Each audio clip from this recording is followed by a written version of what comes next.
Au cœur de l'Église catholique, les fraternités monastiques de Jérusalem rassemblent en 2 instituts des frères et des sœurs qui ont pour vocation spécifique de creuser dans le désert des villes des oasis de prière, de silence et de paix. Implantés à Paris, à Vézelay, à Strasbourg, au Mont-Saint-Michel, à Bruxelles, à Florence, à Rome, à Cologne, à Varsovie et à Montréal, les fraternités monastiques de Jérusalem vivent le même charisme fondamental de vie fraternelle, de prière, de travail et d'accueil au cœur des villes ou au cœur du monde, tout en cherchant à demeurer toujours au cœur de Dieu. Un charisme qui met particulièrement l'accent sur la beauté de la liturgie, cette oasis de paix où chacun peut venir se ressourcer et se reposer en Dieu du rythme harassant de la cité.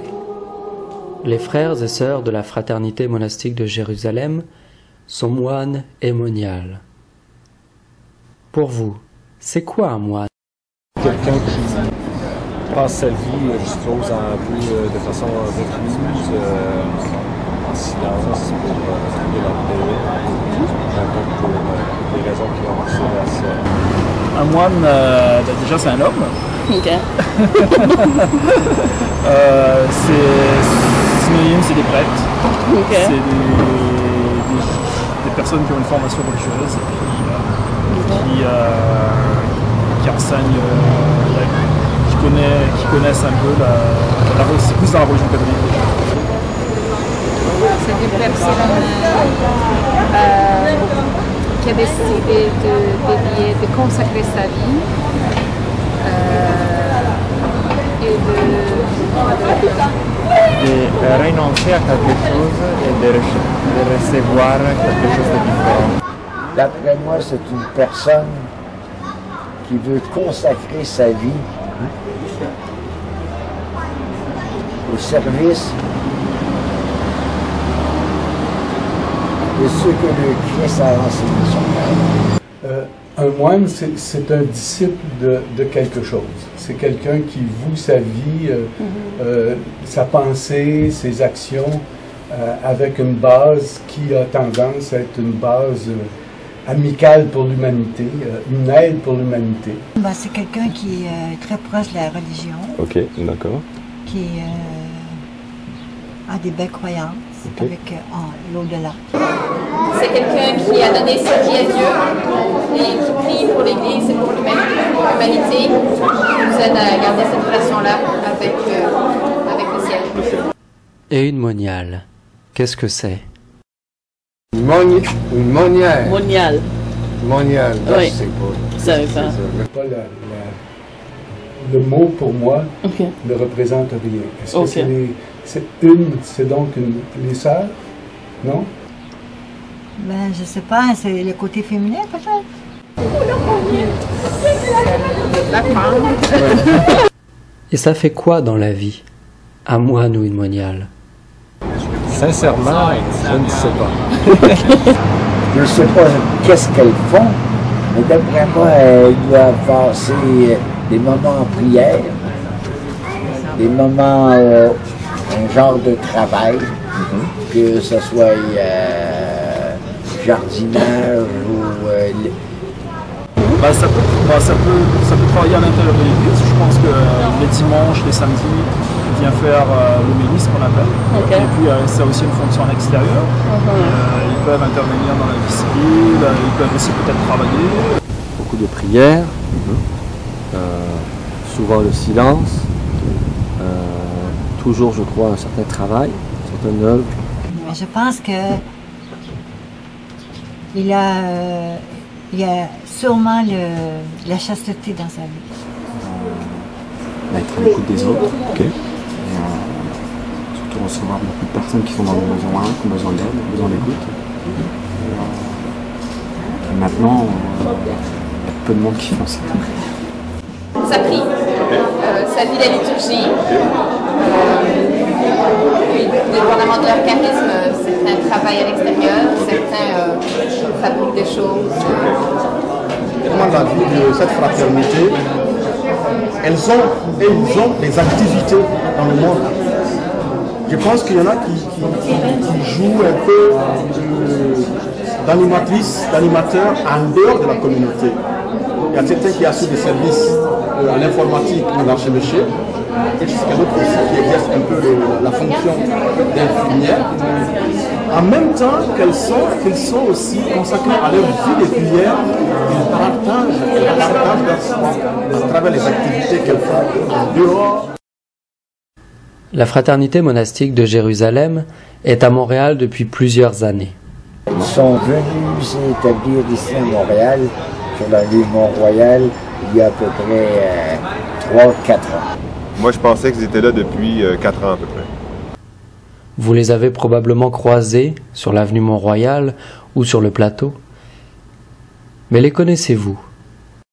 Bien donc. Voilà. Très bien. Voilà. Toutes les sœurs, tous les frères. J'en ai entendu parler, je sais que c'est une congrégation qui a été formée en France. Je les connais parce qu'on se côtoie, on est voisins. On habite à quelques pâtés de maison, de l'autre. Non, et je suis persuadé qu'eux-mêmes ne connaissent pas moi. Savez-vous que leur sanctuaire, le sanctuaire du Saint-Sacrement, est ouvert à tous et à toutes? Non, ça je ne savais pas non plus. Pour moi, un monastère ou une abbaye, c'est quelque chose de reclus. D'ailleurs, je suis rentré pour la première fois il y a seulement 3 semaines, dans le cadre des travaux d'élaboration de la nouvelle place du métro. Je n'étais jamais rentré avant. J'étais allé au sous-sol parce qu'il y avait une activité des clubs optimistes, mais je n'étais jamais allé à l'étage. Et je trouvais ça magnifique, vraiment, c'est incroyable. C'est caché derrière une façade plutôt sobre, un véritable palais. Ça peut donner l'impression que ce n'est pas, que c'était juste pour eux, parce que je ne saurais même pas par où entrer, à part de par l'église en avant, mais sinon, je ne saurais pas. Ah, ok. Oui. Ok. Je dois vous dire, moi je viens souvent parce qu'il y a des toilettes. Je crois que vous deviez le garder. Parce que c'est peut-être quelquefois on vient juste pour des petits besoins de... Pour être encore plus présent sur le quartier, que pourrait-il faire pour s'impliquer dans la vie du plateau? Qui font du chant ensemble. Je trouve ça drôle, je trouve ça cute. Les gars, les filles de 2 communautés qui chantent ensemble, j'ai trouvé ça merveilleux. Même si je les ai pas entendus, le fait d'entendre ça m'a plu. Ok. Pour moi, ça c'est une belle ouverture. Mais se faire entendre, s'ils chantent ensemble, pourquoi moi j'en ai pas écho? J'apprécierais. Est-ce qu'il y a des invitations à aller les entendre chanter? Est-ce qu'ils vont chanter des fois comme les Krishna sur le bord de la rue? Je ne sais pas. Mais je sais qu'ils le font.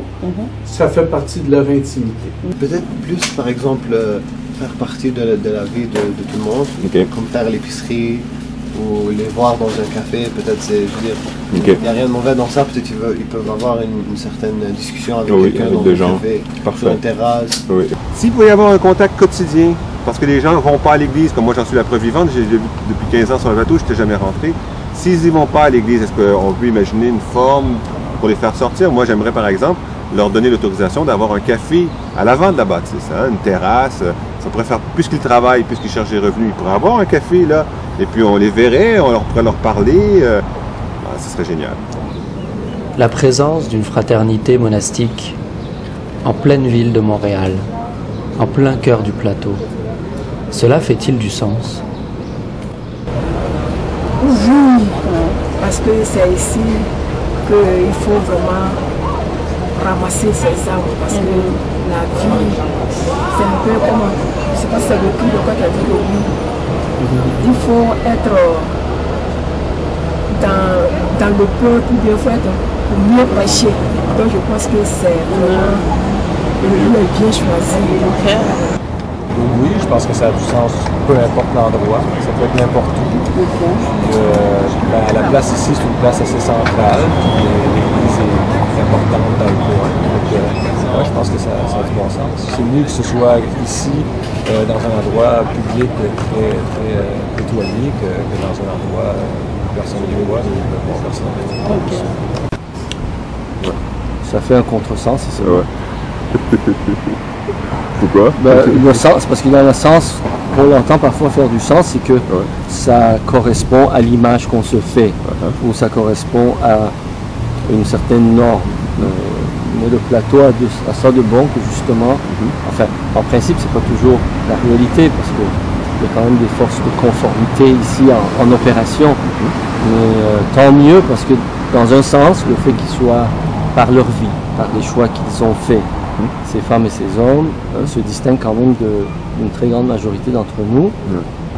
Et dans ce sens-là, ils sont beaucoup plus habités par l'esprit du plateau, l'esprit je dirais, de non-conformisme.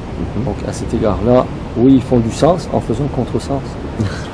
Moi, je crois que oui, parce que ici au Québec, lorsqu'on a mis la religion et les rythmes religieux hors de nos pensées, je crois que les gens sont plus malheureux. La présence de cette communauté ici, pour moi, ne fait que rappeler aux Montréalais, aux Québécois, aux Canadiens que leur culture, c'est le christianisme. Et cette présence ne fait que renforcer et le rappeler à tout le monde.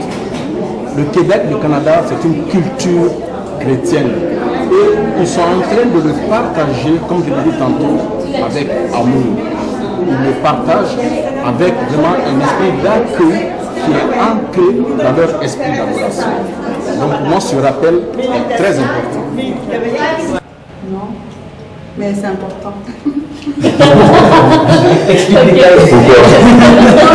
Non, je vais dire, on va passer. C'est bizarre qu'il y ait une église au milieu comme ça, au milieu de tout ça là. Pour ça je dis non, parce que c'est pas normal généralement.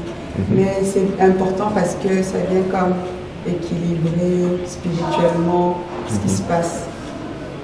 Dans le quartier. C'est une bonne chose que ce soit sur le plateau parce que c'est un endroit où on circule beaucoup et du coup ça sont toujours interpellants. Donc, dès qu'ils sortent dans la ville, c'est plus. Enfin, si c'était plus reculé, ce serait moins comment dire, contrastant avec le milieu.